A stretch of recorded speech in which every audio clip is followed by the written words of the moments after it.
My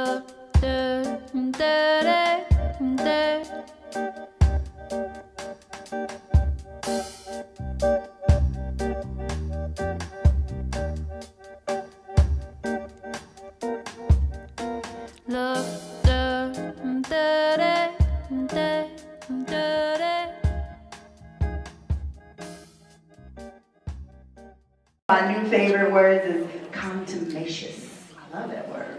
Okay, anyway, I'm having a moment. So I always like to start with definitions because it means that we have a meeting of the minds. And today, this workshop is about how we get beyond the conflict. I do a lot of work with couples who are grappling with how to see eye to eye and what happens when we don't see eye to eye. Let me just say that conflict is a natural, normal part of building relationships. It is, and for every relationship, it's how you deepen the bond. So if when I come across a couple who say, oh, we never have a conflict, okay, give it a little minute. So a conflict is normal, it's a natural part of deepening intimacy, and there's nothing wrong with it. What we have to do is learn those tools to get beyond the conflict and come to a meeting of the minds. Well, we're going to be talking about when it escalates beyond conflict to an argument. And for me, what that means is that we're in an argument when our emotions become bigger than the issue. You know, when what we call as therapists, we say we're stuck in our feelings. You know, I don't even hear what you're saying because I'm just mad.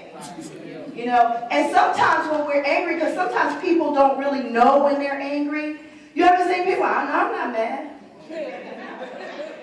Not really, because you look mad.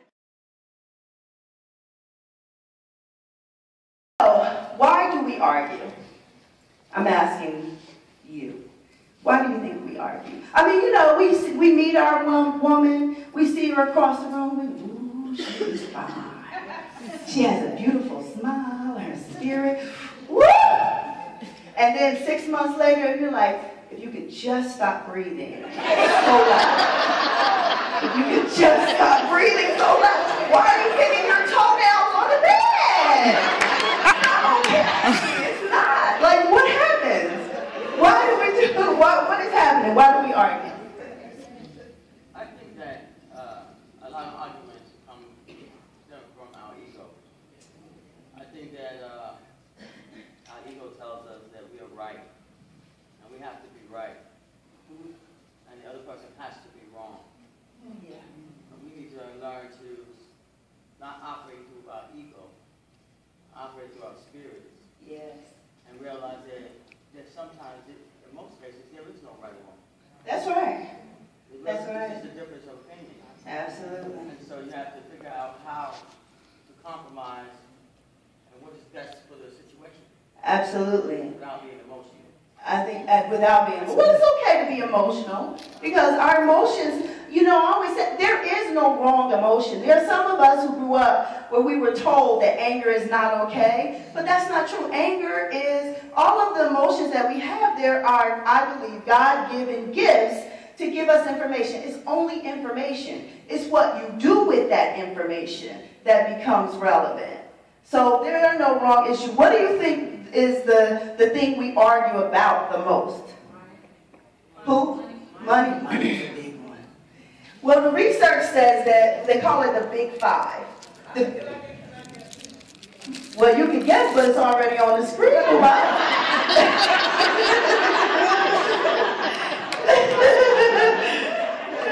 I love that figure right here. You know, we go back 17 years, but she's a little confused today. I don't know. So we call these, they call these the big five. The big five are money. You want to say something really bad, don't you? You have a burning desire? Okay. Because I think it encompasses all of it. Okay. I think what we argue about most is boundaries. Boundaries. So boundaries and all of those areas. Okay. You feel better? Don't say I never gave you anything. Finances, sex, right? She wants it too much, too little. Children, how to raise them, don't tell them that, don't do that. Household duties, which I have to say I like to do none of them. And the in-laws. Oh, the lovely in-laws. It's a wonderful thing when your partner and your parents or parent get along, but that's not always the case, is it? I'm not going to say anything. Now, the other one I would probably add if we were in my household is temperature. Like, my partner likes it Africa hot. No, I'm serious. Like South Africa, gazelles running through the living room. And then she'll be like, oh, it's chilly in here.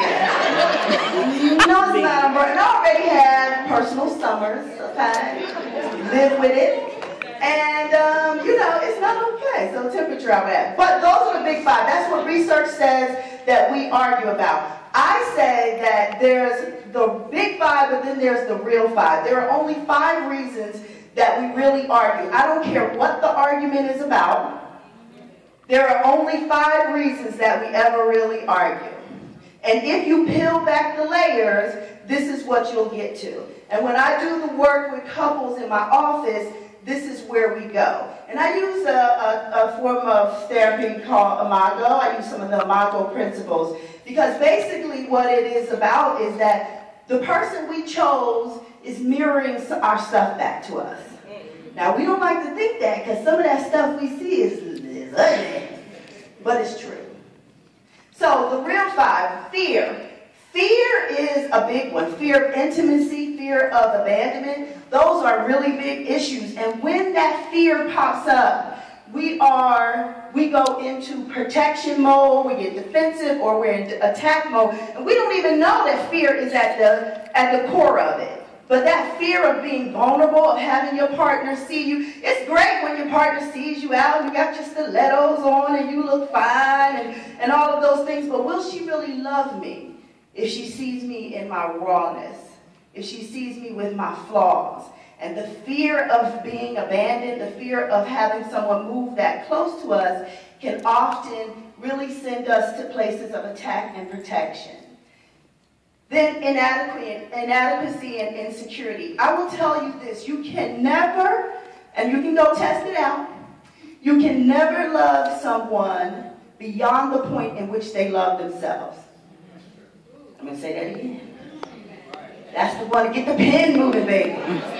You can never love someone beyond the point they love themselves. Here's why. What you can do is hope, is love them in a place and hope that they move to that place for themselves. You can do that. But you can never love them beyond the point. If you love someone and you're telling them that they're beautiful and they're wonderful, they don't believe it about themselves, then they don't believe you. They think you're lying. They become distrustful of anything that you do. Why is she doing that? She's trying to sabotage me. Sabotage. Subterfuge. A breakdown in communication would be the third thing. When we have lost our ability to express ourselves, is when we start to become, at that point, then it's like, look, I just need to make you feel bad the way I feel. We don't want to go there. We want to practice the kind of communication, the kind of honest and open communication that you all have talked about too. Then this is one of my favorites. It's a breakdown in compassion. Because a lot of times, we go out in the world, we do work in the world, and we have compassion for the different projects that we might work on, like homelessness and those kinds of things, whatever your passion is in your life. And we have compassion for other people, but sometimes we forget to have that compassion for our partner and for ourselves. And that compassion is about being able to see the humanity in another person. I'm Buddhist. You can't tell because I have a whole slew of ministers around me as friends, as close friends. But compassion is a huge thing for us. And so it's really about, we say namaste, which is I behold the God in me beholds the God in you. And that's compassion. When I can find God in you, no matter what you do, then that is me honoring your humanity. And it's also honoring my own humanity. So we have to remember to have that. And then this is the biggie. The tension of incompatibility will send us into arguing and fighting with our partners. It's that place of trying to fit that square peg into a round hole. You know, because maybe one thing works, like the sex. I'm not saying not you, but the people out there down somewhere else who get with someone and the sex is, woo, baby. You don't even have to tell her what to do. And she just knows, oh, y'all getting quiet now. Like Red would say, it's tight, but it's right. So, but then we stay with the person, and 6 months down the road, a year down the road, we realize we have nothing in common. We don't have the same values. I don't like the same thing. I really like you. And, you know, but, you know, we have this one area where we work well together. And trying to make a relationship out of that is ineffective. So, tips for avoiding an argument altogether. Like, how do we just keep it at the conflict stage, resolve stuff without actually, you know, going into an argument? Toy has some handouts for you. Oh, you gave it to me? You know I love Toy. And she's on the bar. Okay, so the first tip there are three, because these to me are the three big ones. Do your personal work.